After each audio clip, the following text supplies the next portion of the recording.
Hello. Welcome to Han Solo The Last. Today is going to feature some archive footage from 1999, my first solo show called The 42nd Floor. It was a trilogy of pieces based on suicide and paradox, and you're going to see the anchor piece called The 42nd Floor. It is archived footage, so it's a little choppy, to let you know. There's a content warning of falling and suicide, so please be cautious of that. The piece runs 14 minutes, and then I'll return and we can chat for a little while.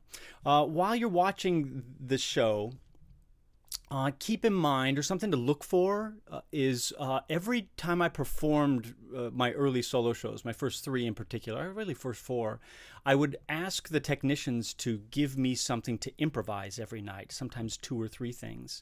So see if you can spot what element, what thing, or maybe more in the 42nd Floor that is improvised this night and only this night. All right, so here we go. Enjoy the show.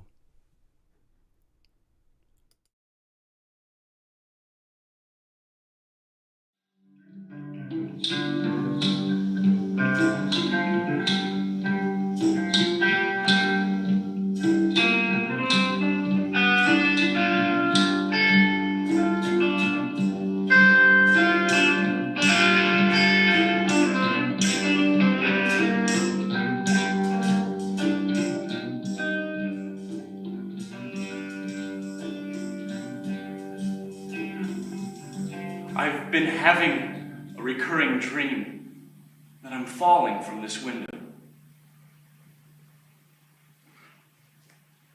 From my office, here on the top floor of this building.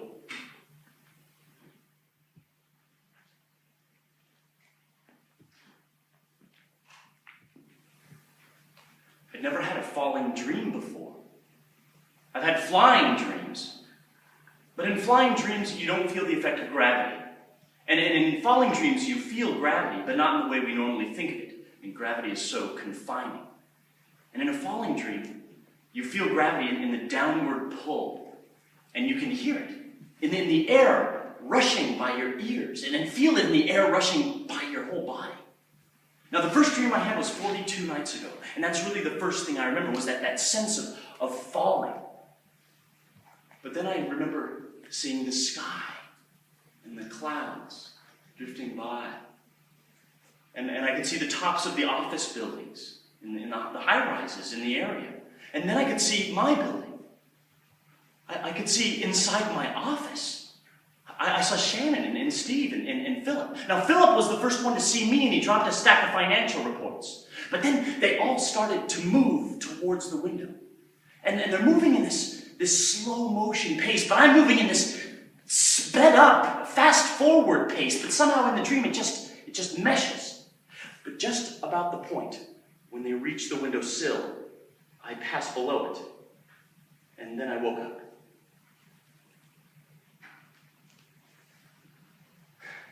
And I remember thinking, that's a strange dream. I didn't think anything else about it until the next night, when I had the same dream again. The same dream in that I was falling, but this time I was in a different position, kind of something like this.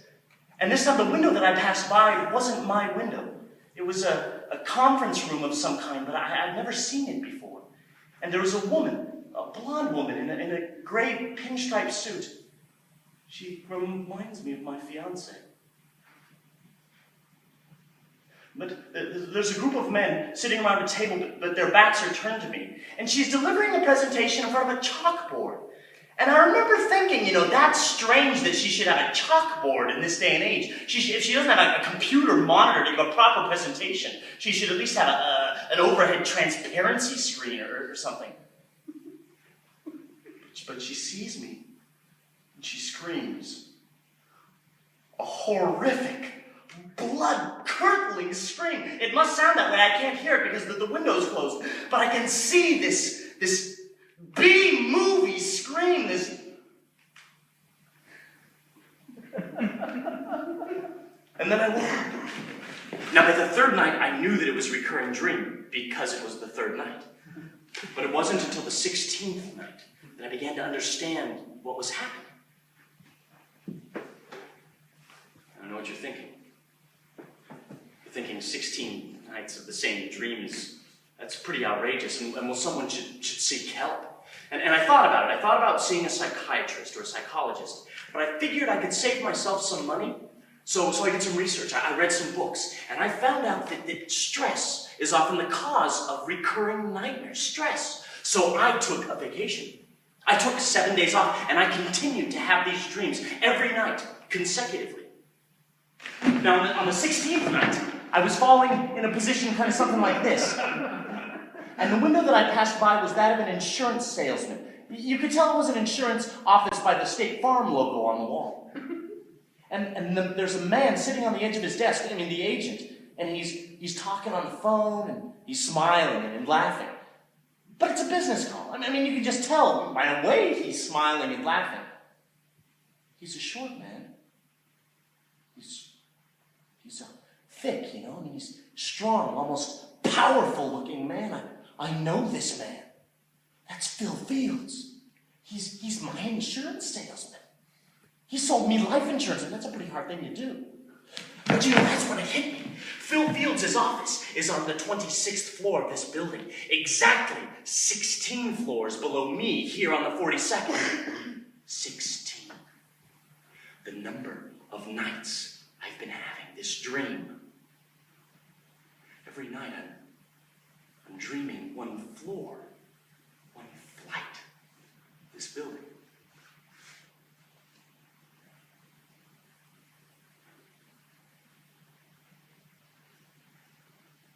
Now that is an outrageous statement. I didn't believe it myself. I'm a skeptical person. I need proof.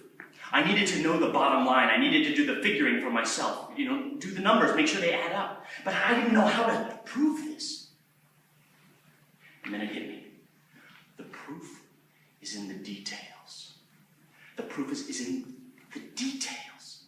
The next night, the 17th night of consecutive dreams, I dreamt a medical research company with lab tables and scientists in white lab coats milling about. And up against the north wall, hanging above a water cooler, was the poster, a picture of an angel. The next night, the 18th night of consecutive dreams, I dreamt an insurance company, this time with rows of office cubicles, grayish blue in color, and under the window there were 5 microfiche machines. The 5th microfiche machine had a post-it note attached to the monitor.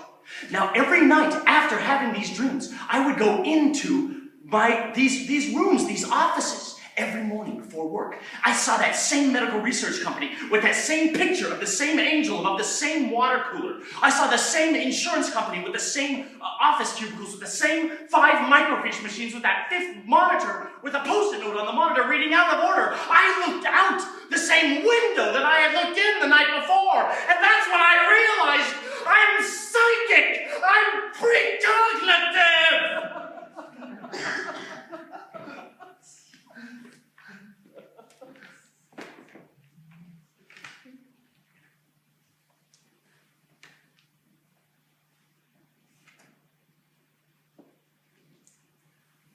I began to notice other things too.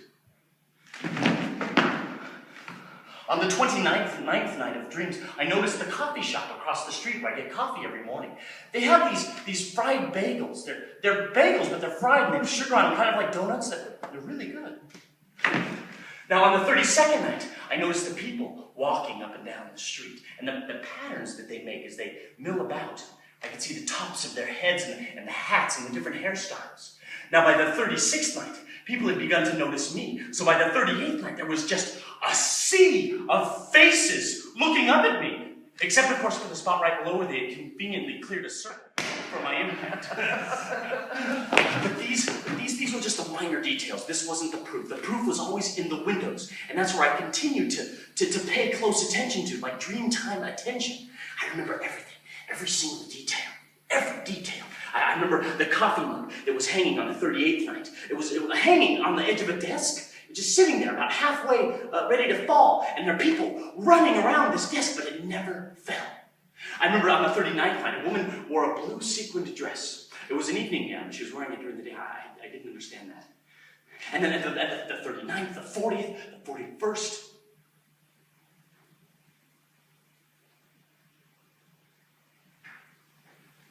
42nd.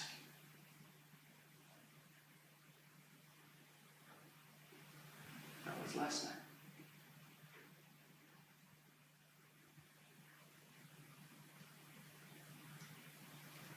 Last night I dreamt the first floor.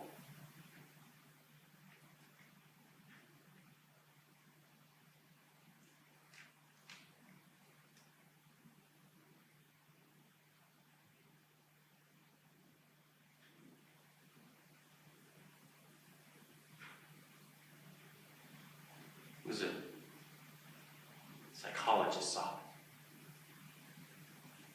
You could tell it was a psychologist's office because of the couch. There was a man, psychologist, sitting behind his desk.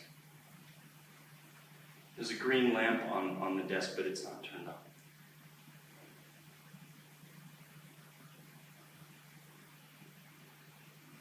A woman comes in. And he stands up. And he moves around. And they meet in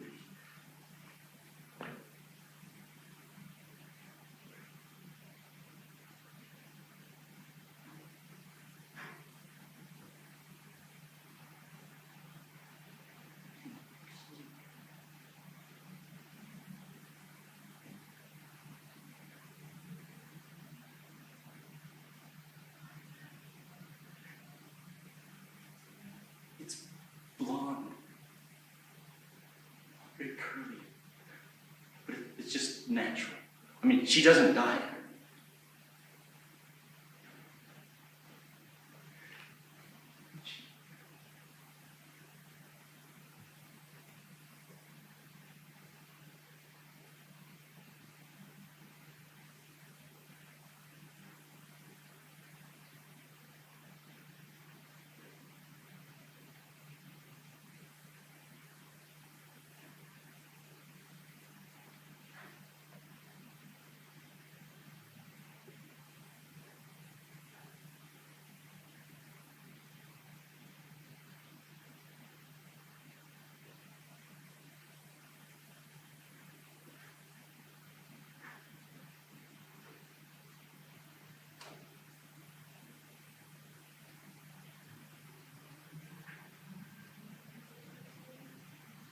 He's exactly my height.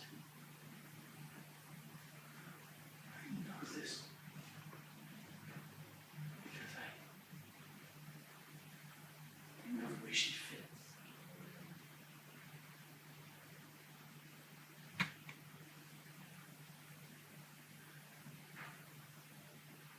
You're my fiance.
passed by the first floor. He's looking right at me, but he doesn't notice me. And she doesn't see me because she's looking the other way.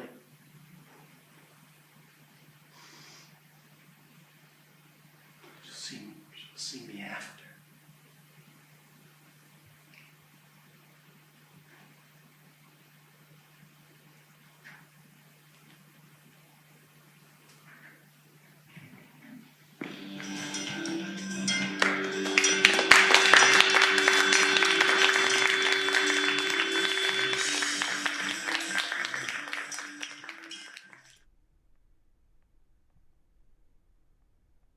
Oh, hi. How was that? Well, you don't think I'd watch myself, would you? Can't. Nobody can watch themselves. That's terrible. I'm just joking. I totally watched it. Deep breath. It was happened in 1999. It's a long time ago. It wasn't a party. Just like the song made it seem like it was all a party. It wasn't. It was crazy. That was 42nd Floor. Thank you for watching. I hope you enjoyed it. Did you in the chat? Tell me if you guessed the things that were improvised, if any. Maybe there wasn't any. Maybe I'm incorrect about that. That was based on that was inspired by John Collier, work of John Collier, who was a short story writer. I think he wrote some novels. I don't know. I've just read his short stories. Fancies and Good Nights. He's really fun. A lot of his stuff was Twilight Zone episodes were based on some of his work. I think The Chaser with the Love Potion, I think that was based on one of his short stories, if I'm not mistaken. Maybe I'm mistaken there. I don't know. You can tell me in there if you want. So yeah, that was what theater was like in the 90s. Wow, right? So that's just crazy. That was my first solo show. It was my first big solo show. And this is from the same solo show. This is the costume from it. Did you get the mime? There was like mime in there too. That's pretty awesome too, right? Like, any chance to like exercise those skills, right? It's good stuff.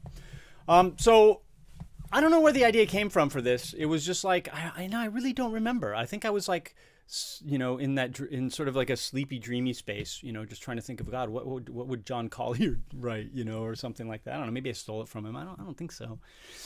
Anyways, he's amazing. You should check out his stuff if you want. I say it was my first big solo show, but actually it was my third solo show. I had done two other short pieces, and the first one was just terrible, and the second one was like about maybe 50% okay. And then the 42nd Floor piece itself, the Nugget that you saw that was about 14 minutes long, originally about 12 minutes long. I performed at 12 minutes max at On the Boards, the original On the Boards down in Washington Hall. And then I thought, well, I want to take these ideas and expand it. And so I created two other pieces that sort of went within it. A piece called Naut, N-A-U-T, about a time traveler who travels into the future 100 years. He's like the test pilot. But 2 days, or is it 3? I don't know. Before he's supposed to go on the mission, he returns in the pod and he's dead. And so the paradox there is he's run away. He's escaped the military base, and he's like, I'm not going to go on this thing, or should I go on this thing? Because I've already gone on this thing. I don't know. It's really fun. Real physical, gets real zany and spirally and stuff. And then the third piece was called Lineage, and it was the bookend piece. It was peppered throughout. And that was about that was based on the Naut was sort of inspired by Philip K. Dick, the work of Philip K. Dick I'm a huge fan of, and then the interstitial material was based on work or inspired by work of Ambrose Bierce, his Tall Tales, and it was about somebody whose paternal lineage have all committed suicide, and he's like, I'm trapped in my lineage. And so in this piece and in Naut, they end up actually going on the mission and thereby sort of dying in the end. But in that one, he doesn't. He goes, I don't need this genetic. I can break the chain. So yeah, that's it. Wouldn't those be fun to watch? That was fun. That was actually an off show. That was a pretty off show.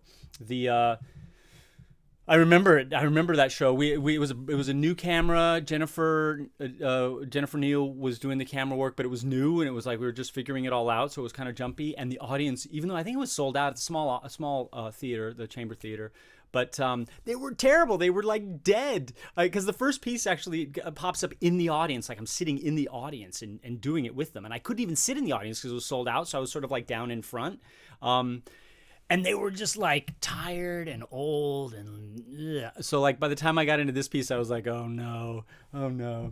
All right, who's here? Who's with me? Brian Strickland. Oh, awesome. Ricky, of course. Thank you. I'm glad you got to see it, Ricky. Thank you. Yeah, you said you saw. I've heard a lot about it. I'm sorry if I blather on about it. The bagel. Bagel. Jennifer's saying bagel too. Yeah. Oh, Mercury is in there. Nice. Good to see you. Mercury. That's awesome. Oh, you agree the bagel. Oh, that's fantastic. Tariff. Oh, terrific. Thank you, E-Ray. Oh, I'm glad you got to see one, E-Ray. E-Ray, I'm sorry I didn't respond to your text earlier this week because it's been a busy week. I'm lame. I started to reply to it twice. 42nd floor, A Hitchhiker's Guide to the Galaxy reference. Oh, is it? It was definitely, an intent. It was definitely in there. There was something about that. I remember like spending a long time thinking about like what floor of a building should it be on, right?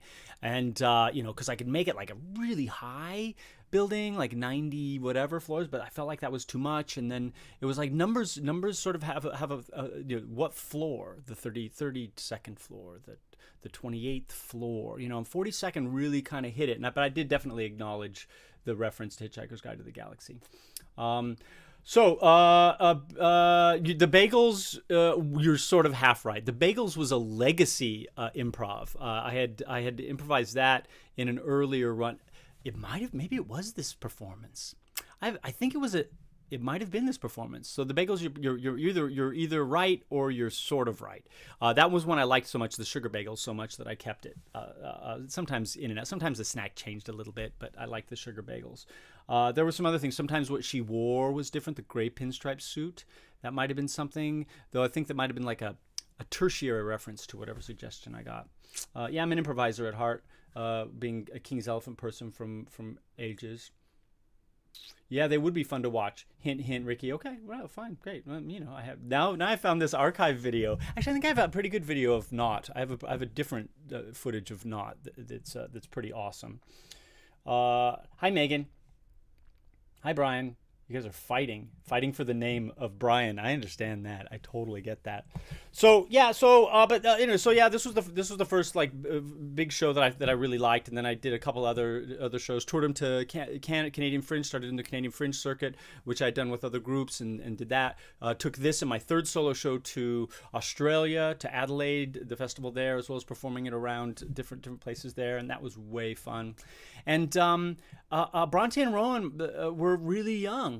My offspring were really young at that time, so I want to thank you for existing so patiently. You had no choice, but you were.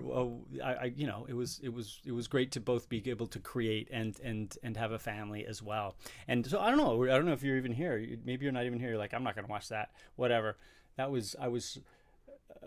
Maybe they're holding like resentment from the womb. Who knows?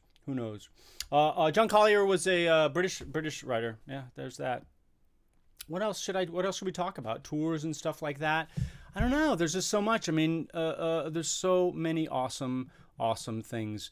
It's been really, really fun doing hot August nights, which then became nothing for a week, and now is hot autumn nights. Thank you to Keira McDonald for suggesting autumn in replacement for August.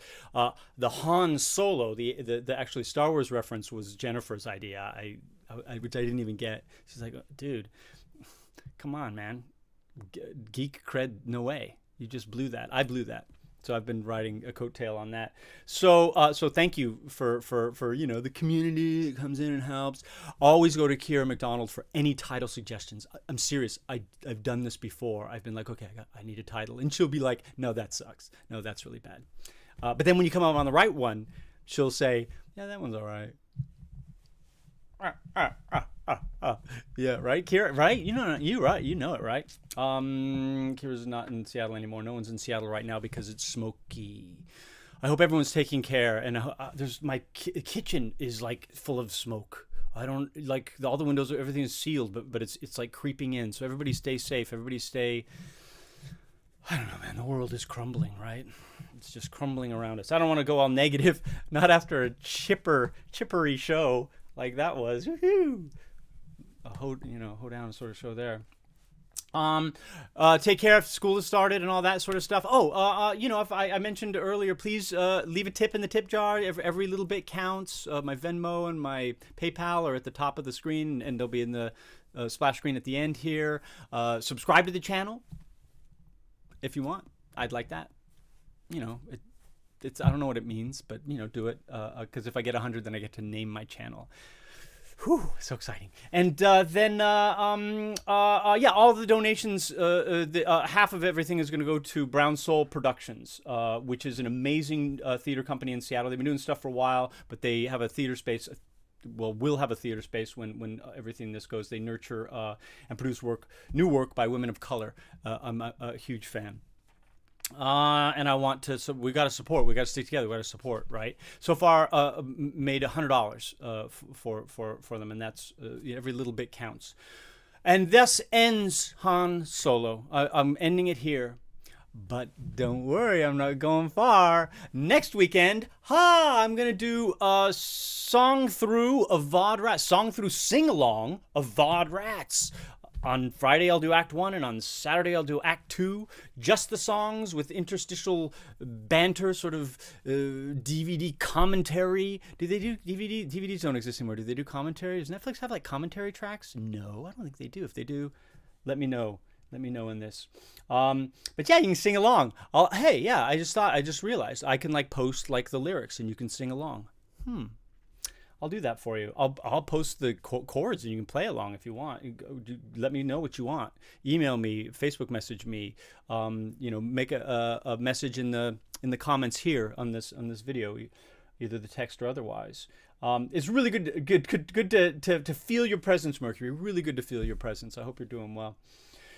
So I think that's about it. And then after that, I'm going to take a little break from live streaming so that I can prepare for the Luring Well, which I'm going to make a larger event at the end of October. And that will be an actual show. That will actually be a performance with recorded music and all that kind of thing. And by performance, I just mean like you'll have to buy tickets for it, I think. Yeah, I think that's going to happen. Sorry. But anyways, thank you so much for joining me the one time or all 6 times or any number in between, all 40-second times. It's been really fun. It's been really awesome. So with that, I'm signing off. Ciao, babies.